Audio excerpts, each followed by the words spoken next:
Friends, welcome back to my YouTube channel. Friends, ನಾನಿವತ್ತು ಭಾಗ್ಯಲಕ್ಷ್ಮಿ ಧಾರಾವಾಹಿಯ ಬುಧವಾರದ ಸಂಚಿಕೆ ಬಗ್ಗೆ ಪೂರ್ತಿ ಮಾಹಿತಿನ ಕೊಡ್ತಿದ್ದೀನಿ. ಅದಕ್ಕಿಂತ ಮುಂಚೆ ಯಾರೆಲ್ಲ ಚಾನಲ್ ಸಬ್ಸ್ಕ್ರೈಬ್ ಮಾಡ್ಕೊಂಡಿಲ್ಲ ಅಂದರೆ ಈಗಲೇ ಹೋಗಿ ಸಬ್ಸ್ಕ್ರೈಬ್ ಮಾಡ್ಕೊಳ್ಳಿ. ಹಾಗೆ ಪಕ್ಕದಲ್ಲೇ ಕಾಣೋ ಬೆಲ್ ಐಕನ್ನ ಕ್ಲಿಕ್ ಮಾಡಿ. ಬುಧವಾರದ ಸಂಚಿಕೆಯಲ್ಲಿ ಏನಾಗುತ್ತಂದ್ರೆ, ಇಲ್ಲಿ ಭಾಗ್ಯನ ಮನೆಗೆ ತಾಂಡವ್ ಅವರು ಬಂದಿರ್ತಾರೆ. ಈಚೆಗಡೆ ಬಂದಿದ ತಕ್ಷಣ ಕುಸುಮ ಅವರು ತಾಂಡವ್ ಕಾರ್ನ ನೋಡ್ಬಿಟ್ಟು ಇವನು ಮನೆ ಬಿಟ್ಟು ಹೋಗಿದಂತೂ ಸತ್ಯ, ಆದರೆ ಏನಾದರೂ ನೆಪ ಮಾಡಿಕೊಂಡು ವಾರದಲ್ಲಿ 7 ದಿನನೂ ಕೂಡ ಈ ಮನೆಗೆ ಬಂದಿರ್ತಾನೆ. ನನಗೂ ಸಾಕಾಗ್ಬಿಟ್ಟಿದೆ, ಬನ್ನಿ ನೋಡೋಣ ಅಂತ ಎಲ್ಲರೂ ಕೂಡ ಮನೆ ಒಳಗಡೆ ಹೋಗ್ತಾರೆ. ತಾಂಡವ್ ಅವ್ರ ತಂದೆ ಏನು ನಿಂದೆ ಸುಮ್ಮನೆ ಹೊರಟೋಗೋ, ತಲಹರಟೆ ಮಾಡಬೇಡ ಅಂತಿರ್ತಾರೆ. ಅದಕ್ಕೆ ತಾಂಡವ್ ನಾನೇನು ತಲಹರಟೆ ಮಾಡಿಲ್ಲ ಅಂತ ಹೇಳ್ತಾನೆ. ಅಷ್ಟರಲ್ಲಿ ಕುಸುಮ ಅವರು ಏನಪ್ಪ ನಿಂದು ಅದೇನು ಹೇಳು ಅಂತಾರೆ. ಅದಕ್ಕೆ ತಾಂಡವ್ ಅವರು, ಅಲ್ಲ ನಿನ್ನ ಮುದ್ದಿನ ಸೊಸೆ ಅಲ್ಲ ನಿನ್ನ ಮುದ್ದಿನ ಮಗಳು ಅಡುಗೆ ಮಾಡೋ ಥರ ಇಡೀ ಪ್ರಪಂಚದಲ್ಲಿ ಯಾರೂ ಮಾಡಲ್ಲ ಅಂತ ಹೊಗಳುತ್ತಿರ್ತಿರಲ್ಲ, ಬನ್ನಿ ಇವತ್ತು ನಾನು ಒಂದು ಊಟ ತಂದಿದ್ದೀನಿ ಅಡುಗೆನ, ಅದು ಎಷ್ಟು ಚೆನ್ನಾಗಿದೆ ಅಂದರೆ ಇವಳಿಗಿಂತ 10 ಪಟ್ಟು ಚೆನ್ನಾಗಿದೆ, ಇವಳು ಮಾಡೋ ಅಡುಗೆಗಿಂತ ಸಖತ್ತಾಗಿದೆ ಅಂದ್ಬಿಟ್ಟು ತಾಂಡವ್ ಅವರು ಹೇಳ್ತಿರ್ತಾರೆ. ಕುಸುಮ ಅವರು ಇದನ್ನು ಕೇಳಿಸ್ಕೊಂಡು, ಹೌದಾ ನನಗಾದರೆ ಆ ಊಟನ ಸವಿಬೇಕಲ್ಲ ಅಂತ ಹೇಳ್ತಾರೆ. ಸರಿ ನಾನು ತಂದಿದ್ದೀನಿ ಎಲ್ರಿಗೂ ಅಂತ ಹೇಳಿ ಎಲ್ರಿಗೂ ಕೂಡ ತಾಂಡವ್ ಅವರು ಆ ಊಟನ ಟೇಸ್ಟ್ ಮಾಡೋದಕ್ಕೆ ಅಂತ ಕೊಡ್ತಾರೆ.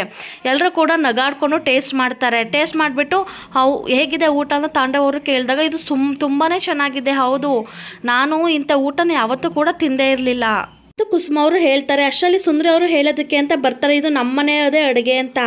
ಕುಸುಮ ಅವರು ಹೇಳೋದಕ್ಕೆ ಬಿಡೋದಿಲ್ಲ. ಅಷ್ಟರಲ್ಲಿ ತಾಂಡವ್ ಅವರು ನೋಡಿದ್ರೆ ಒಪ್ಕೊಂಡ್ರ, ಇಡೀ ಪ್ರಪಂಚದಲ್ಲಿ ನನ್ನ ಮಗಳು ನನ್ನ ಸೊಸೆನೇ ಅಡುಗೆ ಮಾಡೋದು ತುಂಬ ಚೆನ್ನಾಗಿ ಅಂತ ಹೇಳ್ತಿದ್ರಿ, ಇವಾಗ ನೋಡಿದ್ರ ಅಂತ ತಾಂಡವ್ ಅವರು ಕೊಚ್ಕೋತಿರ್ತಾರೆ.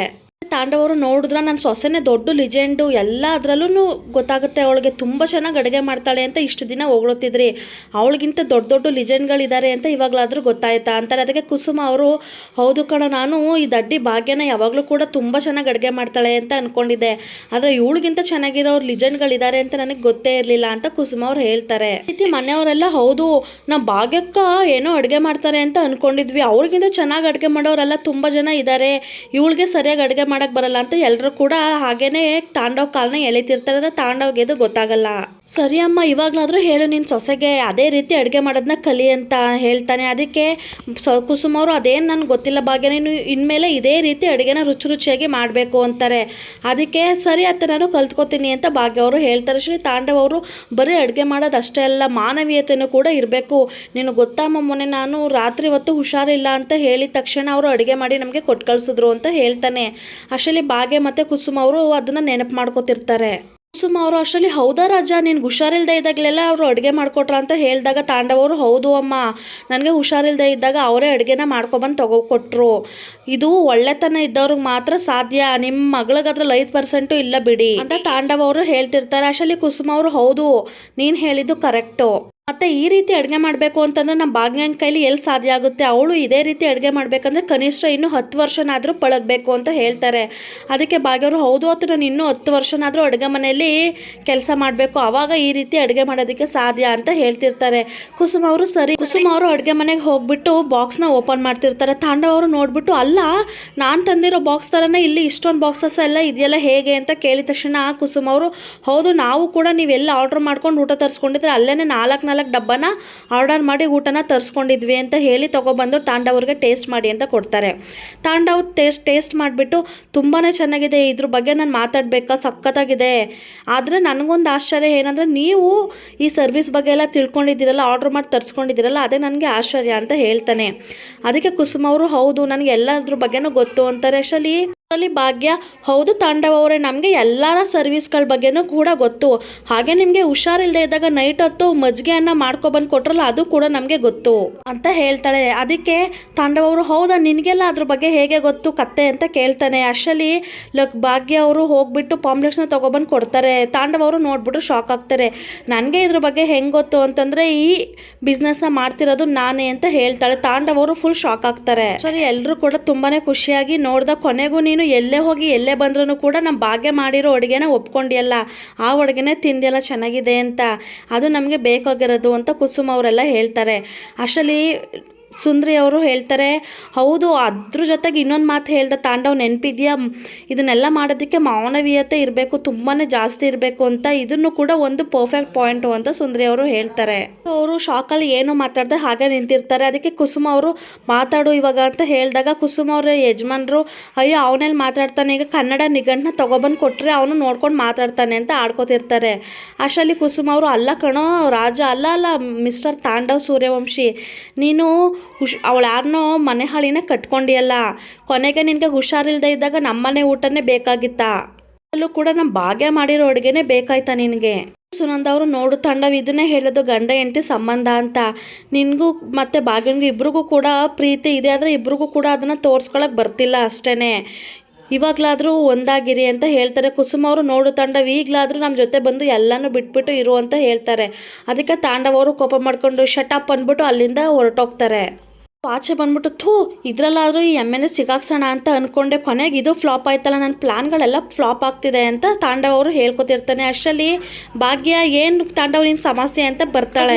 ಏನು ತಾಂಡವ್ ನಿಂದು ಸಮಸ್ಯೆ ಏನು ಗೊತ್ತಾ, ಮನುಷ್ಯಂಗೆ ತೃಪ್ತಿ ಅನ್ನೋದು ಇರಬೇಕು ಜೀವನದಲ್ಲಿ, ನಿನಗೆ ಆ ತೃಪ್ತಿ ಅನ್ನೋದೇ ಇಲ್ಲ, ನಿನಗೆ ತೊಂದರೆ ಆಗಬಾರ್ದು, ಅದಕ್ಕಿಂತ ಹೆಚ್ಚಾಗಿ ನನಗೆ ತೊಂದರೆ ಆಗಬಾರ್ದು ಅಂತ ನಿಮ್ಮಿಂದ ದೂರ ಇದ್ದೀನಿ, ಆದರೂ ಕೂಡ ಬಂದು ಇದೇ ರೀತಿ ತೊಂದರೆನ ಕೊಡ್ತಿದ್ದೀರಾ ಅಂತ ಹೇಳಿದಾಗ ತಾಂಡವ್ ಅವರು, ಹೌದು ನಾನು ಹಾಗೇನೆ, ನಾನು ಇನ್ನೂ ನಿಮಗೆ ತೊಂದರೆನ ಕೊಡ್ತೀನಿ ಅಂತಾನೆ. ಅದಕ್ಕೆ ಭಾಗ್ಯ, ಸರಿ ಆಯಿತು, ನನಗೆ ಎಷ್ಟಾದರೂ ತೊಂದರೆ ಕೊಡಿ, ನಾನು ಸೋಲೋದಿಲ್ಲ, ನಾನು ಸೋಲೋ ಮಾತೇ ಇಲ್ಲ, ಹಾಗೆ ಸುಮ್ಮನೆ ಕುತ್ಕೊಳ್ಳೋ ಮಾತು ಕೂಡ ಇಲ್ಲ ಅಂತ ಹೇಳ್ತಾಳೆ ಭಾಗ್ಯ. ಅದಕ್ಕೆ ತಾಂಡವ್, ಏನು ಮಾಡಿಬಿಡ್ತೀಯ ಅಂತ ಕೇಳ್ತಾನೆ. ಅದಕ್ಕೆ ನಾನು ಏನು ಮಾಡಬೇಕು ಅದನ್ನು ಮಾಡ್ತೀನಿ, ನನಗೆ ಗೊತ್ತು ಏನು ಮಾಡಬೇಕು ಅಂತ ಅಂದ್ಬಿಟ್ಟು ಅಲ್ಲಿಂದ ಹೊರಟೋಗ್ತಾಳೆ. ಇಲ್ಲಿ ಶ್ರೇಷ್ಠ ಅವರು ಯೋಚನೆ ಮಾಡ್ತಾ ನಿಂತಿರ್ತಾರೆ. ಅಲ್ಲ ಈ ತಾಂಡವ್ಗೆ ಏನಾಗಿದೆ, ಯಾರಿಗೂ ಏನು ಹೇಳಬೇಕು ಅಂತ ಊಟದ ಬಾಕ್ಸ್ನ ತೊಗೊಂಡೋದ, ಇನ್ನೂ ಕೂಡ ಬಂದಿಲ್ಲ ಅಂತ ಯೋಚನೆ ಮಾಡ್ತಿರ್ತಾಳೆ. ಅಷ್ಟರಲ್ಲಿ ತಾಂಡವ್ ಅವ್ರು ಬಂದ್ಬಿಟ್ಟು ಕುತ್ಕೊಂಡು, ಇವತ್ತು ಕೂಡ ಎಮ್ಮೆ ಮುಂದೆ ಅವಮಾನ ಆಯಿತು ಅಂತಾನೆ. ಅದಕ್ಕೆ ಶ್ರೇಷ್ಠ, ಹೌದಾ ಎಮ್ಮೆನ ಆಗಾದ್ರೆ ಭಾಗ್ಯ ಎಲ್ಲಿ ಸಿಕ್ಕಿದ್ಲು ಅಂತ ಕೇಳಿದಾಗ ಅವ್ರ ಮನೆಗೆ ಹೋಗಿದೆ ಅಂತಾನೆ. ಯಾಕೆ ಅಂತ ಶ್ರೇಷ್ಠ ಅವರು ಪ್ರಶ್ನೆ ಹಾಕಿದಾಗ, ಅದೇ ನಾವು ಆ ಊಟನ ಆರ್ಡ್ರ್ ಮಾಡ್ಕೊಂಡು ತರಿಸ್ಕೊತಿದ್ವಲ್ಲ, ಅದು ತುಂಬ ಟೇಸ್ಟಿಯಾಗಿದೆ,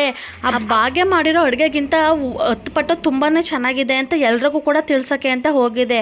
ಆದರೆ ಅಲ್ಲಿ ಹೋದ್ಮೇಲೆ ನನಗೆ ಅವಮಾನ ಆಯಿತು.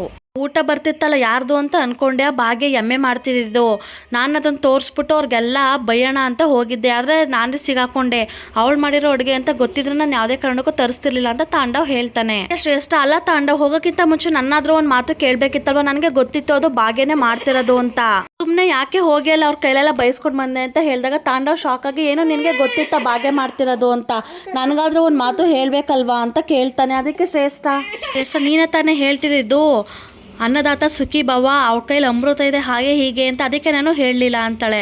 ಅದಕ್ಕೆ ಅಲ್ಲ ಶ್ರೇಷ್ಠ, ನೀನು ಒಂದು ಮಾತಾದರೂ ಹೇಳಬೇಕಿತ್ತು, ನನಗೆ ಆ ಥರ ನೀನು ಹೇಳಿದಿದ್ರೆ ನನಗೆ ಇವತ್ತು ಅವಮಾನ ಆಗೋದು ತಪ್ಪಿತ್ತು ಅಂತ ಹೇಳ್ತಾನೆ ತಾಂಡವ್. ಅದಕ್ಕೆ ಶ್ರೇಷ್ಠ, ಏನು ತಾಂಡವ್ ನೀನು ಒಳ್ಳೆ ಈ ಥರ ಆಡ್ತೀಯ ಅಂತ ಹೇಳಿದಾಗ ತಾಂಡವ್, ನೀನು ಮಾಡಿದ್ದು ತಪ್ಪು ಹೇಳು ಶ್ರೇಷ್ಠ, ತಪ್ಪು ಮಾಡಿದ್ಯಾ ನೀನು ಅಂತಾನೆ.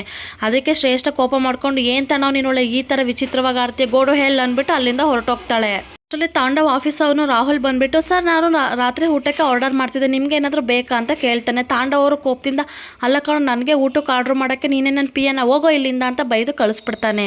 ಇನ್ನು ಇಲ್ಲಿ ಕುಸುಮ ಅವರು ನೋಡ್ದ ತಾಂಡವ್ ಹೀಗೆ ಬಂದ ಹಾಗೋದ ಅಂತ ಕುಸುಮ ಅವರು ಹೇಳ್ತಿರ್ತಾರೆ. ಅಷ್ಟೇ ಭಾಗ್ಯ ಅವರು ಥ್ಯಾಂಕ್ ಯು ಸರ್ ಅಂದ್ಕೊಂಡು ಫೋನಲ್ಲಿ ಮಾತಾಡ್ತಿರ್ತಾರೆ. ಏನು ಭಾಗ್ಯ ಏನಾಯಿತು ಅಂತ ಕುಸುಮ ಅವರು ಕೇಳಿದಾಗ ಹೊಸ ಆರ್ಡರ್ ಸಿಗ್ತಾ ಅಂತಾರೆ. ಅದಕ್ಕೆ ಇಲ್ಲ, ನಮ್ಮ ಬಿಸ್ನೆಸ್ಗೆ ಹೊಸ ಆರ್ಡರ್ ಸಿಕ್ಕಿಲ್ಲ, ಹೊಸ ಆಯಾಮನೆ ಶುರುವಾಗ್ತಿದೆ ಅಂತ ಹೇಳ್ತಾಳೆ. ಮನೆಯವರೆಲ್ಲರೂ ಕೂಡ ಹೌದಾ ಏನದು ಅಂತ ಕೇಳಿದಾಗ, ಇಲ್ಲ ನಾನು ಫಸ್ಟು ಹೋಗಿ ಮಾತಾಡ್ಕೊಂಡು ಬರ್ತೀನಿ, ಅದೇನಾದರೂ ಸಕ್ಸಸ್ ಆದರೆ ನಮ್ಮ ಜೀವನದ ಹೊಸ ಅಧ್ಯಾಯನೇ ಶುರುವಾಗುತ್ತೆ ಅಂತ ಭಾಗ್ಯವರು ಹೇಳ್ತಾರೆ. ಅದಕ್ಕೆ ಸುಂದರಿಯವರು, ಹೋಗು ಭಾಗ್ಯ ಹೋಗು, ನಮ್ಮ ಜೀವನದ ಹೊಸ ಅಧ್ಯಾಯ ಶುರುವಾಗುತ್ತೆ, ಆದರೆ ಈ ಸಲ ಕಪ್ ನಮ್ಮದೇ ಅಂತ ಹೇಳಿ ಭಾಗ್ಯನ ಅಲ್ಲಿಂದ ಕಳಿಸ್ತಾರೆ. ಫ್ರೆಂಡ್ಸ್, ಭಾಗ್ಯ ಅವರು ಹೊರಗಡೆ ಹೋಗ್ತಾರೆ. ಸೊ ಇವತ್ತು ಅಂದರೆ ಬುಧವಾರದ ಎಪಿಸೋಡ್ ಇಲ್ಲಿಗೆ ಎಂಡ್ ಆಗ್ತಿದೆ. ಭಾಗ್ಯ ಅವರು ಎಲ್ಲಿಗೆ ಹೋಗ್ತಾರೆ ಮತ್ತು ಅವರ ಹೊಸ ಅಧ್ಯಾಯ ಏನು ಅಂತ ನಾನು ಮುಂದಿನ ಎಪಿಸೋಡೊಂದಿಗೆ ಪೂರ್ತಿಯಾಗಿ ನೀಟಾಗಿ ತಿಳಿಸ್ಕೊಡ್ತೀನಿ. ಯಾರೆಲ್ಲ ಚಾನಲ್ನ ಸಬ್ಸ್ಕ್ರೈಬ್ ಮಾಡ್ಕೊಳ್ಳಿಲ್ಲ ಅಂದರೆ ಹೋಗಿ ಈಗ ಸಬ್ಸ್ಕ್ರೈಬ್ ಮಾಡ್ಕೊಳ್ಳಿ. ಡೈಲಿ ಅಪ್ಡೇಟ್ಗೋಸ್ಕರ ವೆಯ್ಟ್ ಮಾಡಿ. Thank you for watching.